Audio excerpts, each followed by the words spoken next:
Sir இப்போ தொடர்ச்சியா விஜய் அவருடைய கூட்டங்கள்ல வந்து கடுமையா பாஜகவையும் சேர்த்து விமர்சித்து இருந்தாரு கொள்கை எதிர்ன்ற அடிப்படையில. ஆனா இப்போ யாரு விமர்சிக்கிறாங்க? விஜய். அவங்களுக்கு ஏதாவது கொள்கை இருக்குதா? அவங்களுக்கு இருக்க கொள்கையை பதில் ஒரு புஸ்தகம் போட்டு இது எங்களுடைய கொள்கை, இந்த கொள்கைக்கு மாறானது பாரதிய ஜனதா கட்சி அப்படின்னு சொன்னா பரவாயில்ல. கொள்கைன்னு மட்டும் வெறும் பேப்பர்ல மட்டும் எழுதி வச்சிருந்தா எப்படி அதை ஒத்துக்கொள்ள முடியும்?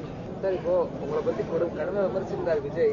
இப்போ அந்த சிபிஐ என்கொயரி அதுக்கப்புறம் வந்து நடந்த கூட்டங்கள்ல அவர் உங்களை பத்தி பேசுறத குறைச்சிருக்காரு, ரொம்ப கடுமையா பேச மாட்டாரு. எல்லாம் பேசிட்டு தானே, கண்டனம் சொல்லிட்டு தானே. முன்னாடி பேசுற அளவுக்கு தீவிரமா பேசல சார் பாஜக. அதாவது 41 பேர் திட்டுறாரு. நீங்க திட்டிட்டு தான் இருக்கிறாங்க, அதை பத்தி ஒண்ணும் இல்லை. நானும் திட்டிட்டு தான் இருக்கேன், அவங்களும் திட்டிட்டு தான் இருக்கிறாங்க.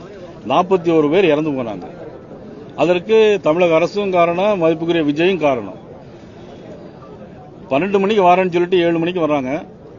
எந்த குடிக்க தண்ணி கூட ஏற்பாடு செய்யல. அதே மாதிரி இப்ப கூட ஒருத்தர் இறந்து போயிட்டாரு சேலத்துல. அவருக்கு எல்லாரும் கூட்டத்திலும் இறந்து நல்ல சகுனம் தானே அது அவங்களுக்கு.